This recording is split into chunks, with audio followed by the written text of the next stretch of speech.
नमस्कार मित्रों। बीए तृतीय वर्ष के प्रादेशिक भाषा साहित्य के पंचम सत्र 5वें सेमेस्टर के अंतर्गत जो पाठ्यक्रम है, पाठ्यक्रम के अंतर्गत एक एक कहानियों की चर्चा हम कर रहे हैं। पाठ्यक्रम के अंतर्गत मैं आपको बताना चाहूँगा कि प्रतिनिधि कहानियाँ मराठी, संपादक एवं अनुवाद डॉक्टर माधव सोनटके जी की यह संपादित की हुई किताब है।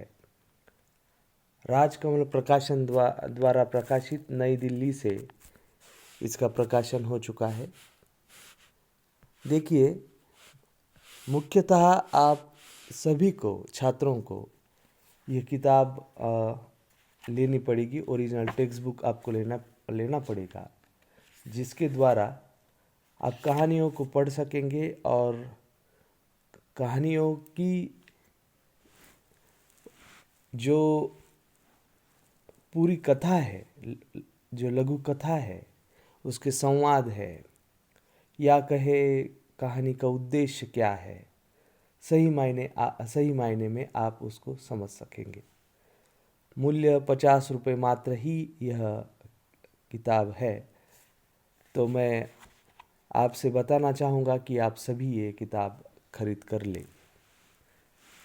इसी जैसे कि हमने इससे पहले की तासिका में या वीडियो में लाल कीचड़ नाम की कहानी देखी, उसी प्रकार से आज हम बी रघुनाथ जी की मुख्य कहानी कुत्ते नाम की कहानी है।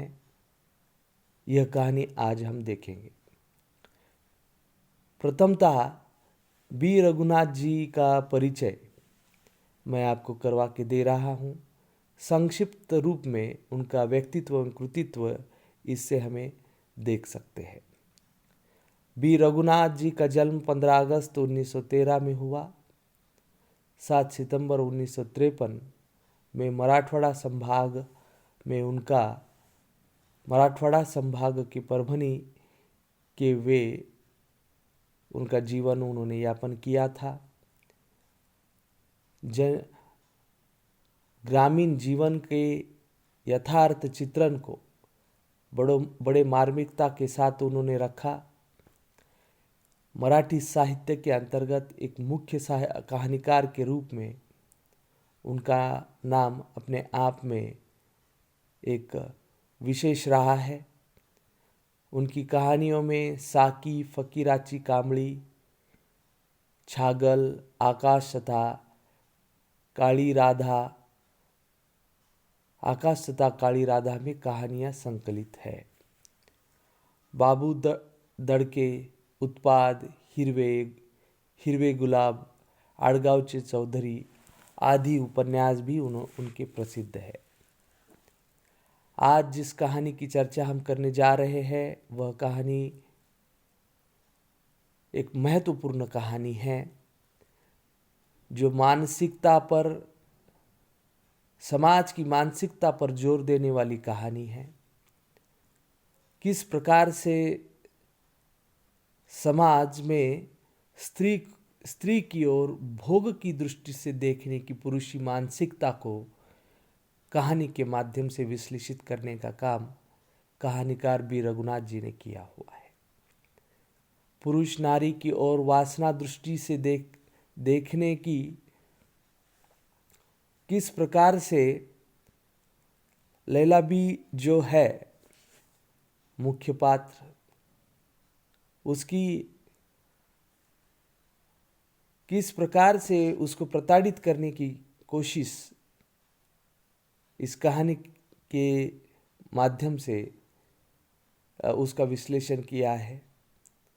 किस प्रकार से पुरुष स्त्री के गुणों को कम और शरीर को देखने का नजरिया किस प्रकार से है, इसका विश्लेषण, इसका विवेचन कुत्ते कहानी के माध्यम से कहानीकार ने किया हुआ है। आइए इस कहानी की कथा वस्तु के संदर्भ में हम देखेंगे। लैला भी कस्टम विभाग में काम करती है। दिखने में वे एक कुरूप स्त्री है। उनकी एक आंख गायब है। उसकी कुरूपता के कारण चाहकर भी उसे मन के अनुरूप जीवन साथी नहीं मिल पाया। लैला भी एक कुरूप शरीर पर ऑफिस में काम करने वाले पुरुषों की नज़र हमेशा दौड़ती है। पर पुरुष उसे पाना चाहते हैं, परंतु हमेशा के लिए नहीं। भोग कर छोड़ देने के लिए हर कोई उसके शरीर पर स्त्री को भोगने की इच्छा पूरी करना चाहते हैं, परंतु जिस अवस्था में है उसी अवस्था में परिपूर्ण रूप से उसे कोई स्वीकार नहीं करना चाह रहा है। सिर्फ उसे एक भोग की दृष्टि से देखने की कोशिश की जा रही है। जब कभी वह बेसुध होकर उमड़ते बादलों को खिड़की से बाहर देखने लगती है और आंचल कब नीचे गिर जाता है पता न होता, तब ऑफिस वाले साथियों की चुपती नज़रें उसकी पूरी साड़ी पर, उसकी नज़रें आंचल पर नज़रें आ जाती है और अपने आप में ऑफिस के जो लोग हैं बातें करते, खुसफुसास से बातें करते हुए दिखाई देते हैं और वह मन ही मन में वह उन लोगों को देखते हुए बोलती है, कुत्ते हैं मुँहे।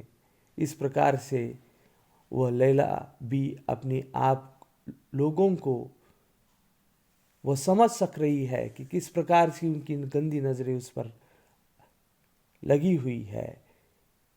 वह देखती है और हर वक्त कुछ न कुछ मन में उनके प्रति वह अपनी मन की यातनाओं को व्यक्त करती है। आगे देखिए, लैला भी कुरूप जरूर थी, परंतु उसकी भी अपनी आंतरिक इच्छाएं थी। वह भी एक ऐसा पुरुष चाहती थी जिस पर वह अपना सब कुछ लुटा दे।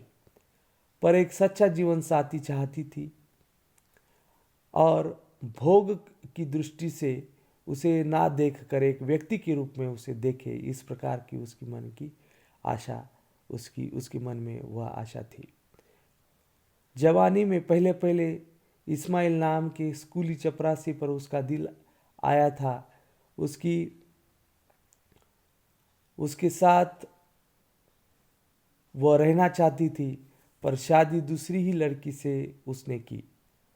लैला भी ने बेवफाई का जवाब जब मांगा, पर उसने दुत्कारते हुए कहा, मैं खानदानी शरीफ आदमी हूँ, तुम जैसी बदजात से मैं निकाह नहीं कर सकूँगा, और तो और तुम्हारी जैसी बदसूरत बला को मैं कैसे संभाल सकूँगा।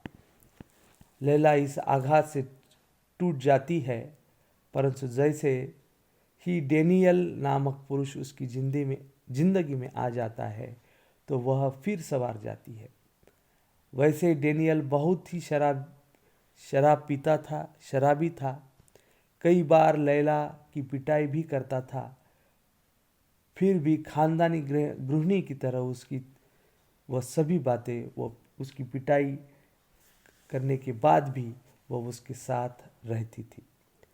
धर्म की कोई बाधा उनके विवाह में नहीं आई, पर यहाँ भी उसके भाग्य ने धोखा दिया। उसका पियक्कड़ पति किसी बूढ़े अफसर को हम बिस्तर बनाने की ताक में है, तब उसका नीतिमान स्त्री तत्व जाग उठा और वह गांव छोड़कर वह कस्टम विभाग में नौकरी करने वहाँ से निकल जाती है। नए गांव में नौकरी करते समय कादर उसके पीछे लगा था। सुबह 3 बजे आने वाली गाड़ी की जांच कर ड्यूटी दोनों को थी, इसलिए दफ्तर के बरामदे में ही वह दोनों अपनी रात गुजारते थे। कादर देर रात तक सोता नहीं था आँख मुड़कर भी लैला को लगता कि कादर उसकी ओर प्रेमातुर होकर देख रहा है। कभी ऐसा लगता कि उसके उसके हाथ उसे छू लेंगे।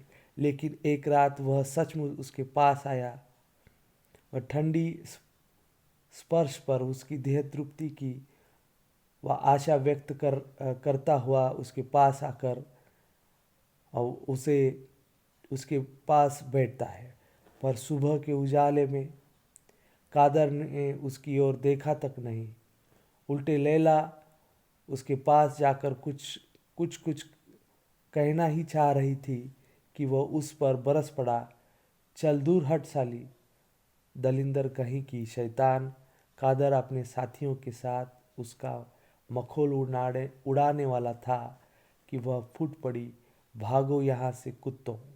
इस प्रकार से कहानी में कई सारे पुरुष, लैला बी जो कस्टम विभाग में काम कर रही जो महिला है वह कुरूप स्त्री है, किस प्रकार से पुरुषी नज़रें स्त्री की ओर वासना की दृष्टि से देख रही है और हमेशा वह अपनी भड़ास वह निकाल रही है।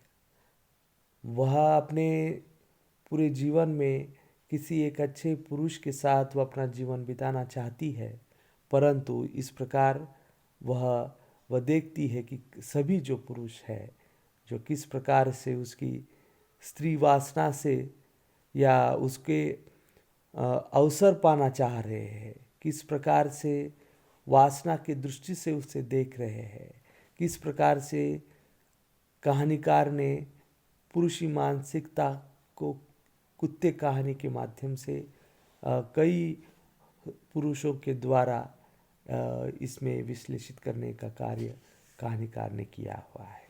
इसके बाद शेख साहब उसके जीवन में आए, उनके प्रति भी उसका लगाव बढ़ने लगा। एक दिन तो क्वार्टर ही दीवार गिरने से लैला बेसहारा हो जाती है। शेख साहब उसे पनाह देते हैं। बाद में तो दोनों